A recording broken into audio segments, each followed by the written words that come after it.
It's one step at a time, I think, and determining, I suppose, what's essential to what's discretionary. There's some essential elements of strategic planning, which is the critical role for the board, setting the direction. There's some regulatory requirements like annual reporting that they need to be on top of. Some of the risk issues that were identified in that talk, managing reputation, of course managing assets, just managing in the complex environment in which they operate, all of those. But most of when you look at the people who are on the boards, they come generally pretty well equipped, and if not, organisations like our community have got so many resources to help them into their role.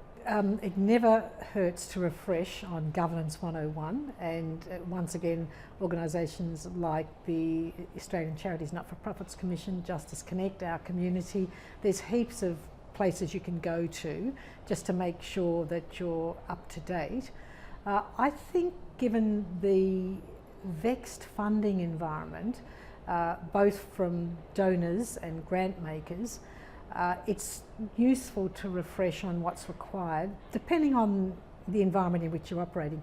If you're in the health sector, then you'll know exactly, what levels of accreditation, quality assurance, and so on are needed.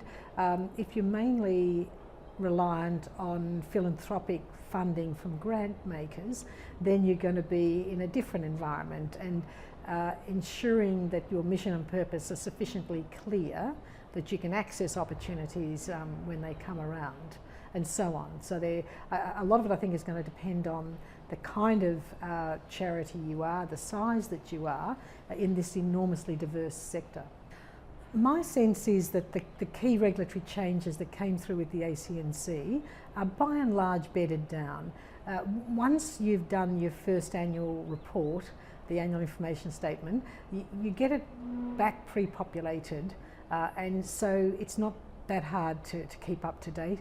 There's a lot of information that comes out from the regulator and other support bodies like Justice Connect, our community, and so on, the various accounting bodies, they really do work hard to keep people up to date.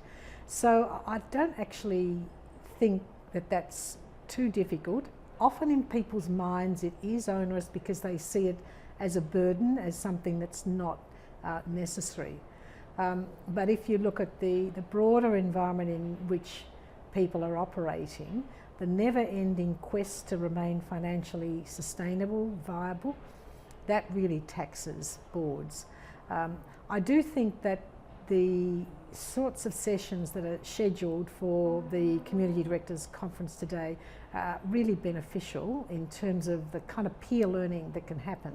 So when you have a panel of practitioners who are talking about how they went about it, that's very beneficial for directors to learn from the experience of a parallel enterprise.